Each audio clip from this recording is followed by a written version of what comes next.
எல்லாருக்கும் வணக்கம். நான் உங்க ஸ்ரீ. அமைதியா இருந்தா எல்லாரும் தலைமையில ஏறி உட்கார்ந்துக்குவாங்க. அமைதியாலாம் இருக்கக்கூடாது. டக்கு டக்கு டக்குன்னு அவங்களுக்கு பதில் கொடுத்துக்கிட்டே இருக்கணும்.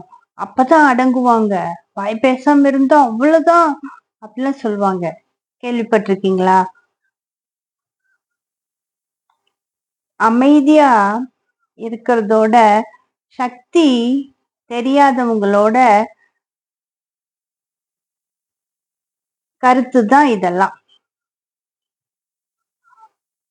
அமைதியா இருக்கிறதோட சக்தி தெரிஞ்சுக்கணுமா? உங்களை சுத்தி இருக்கிறவங்க உங்களை டென்ஷன் படுத்துவாங்க. அமைதியா இருங்க. பொய் பேசுவாங்க, டார்ச்சர் பண்ணுவாங்க. அமைதியா இருங்க. எல்லாத்துக்கும் விளக்கம் சொல்லிக்கிட்டு இருக்க போறீங்களா? அது உங்க நேரத்தை வேஸ்ட் ஆக்கும். உங்களோட மதிப்பையும் குறைக்கும். அப்படியெல்லாம் இருக்காம அமைதியா விட்டுட்டு போங்களேன். நம்மளை சுத்தி ஆரவாரங்கள் இருந்துகிட்டே தான் இருக்கும். ஆரவாரங்கள், அட்டகாசங்கள் இதெல்லாம் இருக்கிறதுனால நம்மளும் ஆரவாரத்தோட இருக்கணும்னு ஏதாச்சும் அவசியமா என்ன?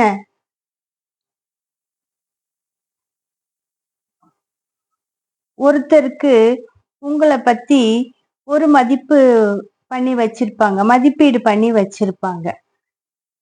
அதனால நமக்கு என்ன நஷ்டம்? அவங்க நம்மள ஒரு மதிப்பீடு பண்ணி வச்சிருக்கிறதுனால அதுக்காக நான் அப்படி இல்லைன்னு போய் விளக்க சொல்ல போறீங்களா?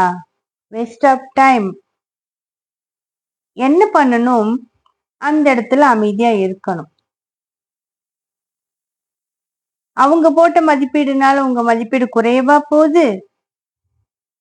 அமைதியா இருங்க. அமைதி என்பது என்ன தெரியுமா? ஒரு வளர்ச்சி. ஒரு விதை வளரும் போது உங்களுக்கு தெரியுமா? சத்தமே இல்லாம தனக்கு காண நேரம் வரும் வரைக்கும் வெயிட் பண்ணிட்டு இருந்து அப்படியே அமைதியா இருக்கும். திடீர்னு நம்ம பார்ப்போம், ஒரு முளை விட்டு ஒரு செடி வளர்ந்திருக்கும். அமைதியா, சத்தம் இல்லாம. அது வளர்ச்சி. அதுவே வளர்ந்த ஒரு மரம் முறிந்து கீழே விழும்போது எவ்வளோ பெரிய ஆரவாரத்தை உண்டாக்கும். அது அழிவு. அழிவுதான் ஆரவாரத்தோட இருக்கும். அமைதி எப்பயுமே ஆரம்பம், வளர்ச்சி, சத்தமே இல்லாம தான் இருக்கும். இதான் அமைதியோட சக்தி, பவர். நீங்க அமைதியா இருக்க போறீங்களா? ஆரவாரமா இருக்க போறீங்களா?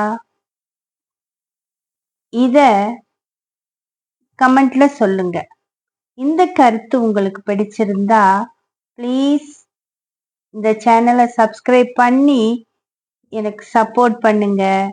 இந்த வீடியோவை உங்க ஃப்ரெண்ட்ஸ் அண்ட் ஃபேமிலிக்கு ஷேர் பண்ணுங்க. உங்களோட மேலான கருத்துக்களை எனக்கு சொல்லுங்க. என்றைக்கும் உங்களுடைய ஆதரவு எனக்கு வேண்டும். நன்றி.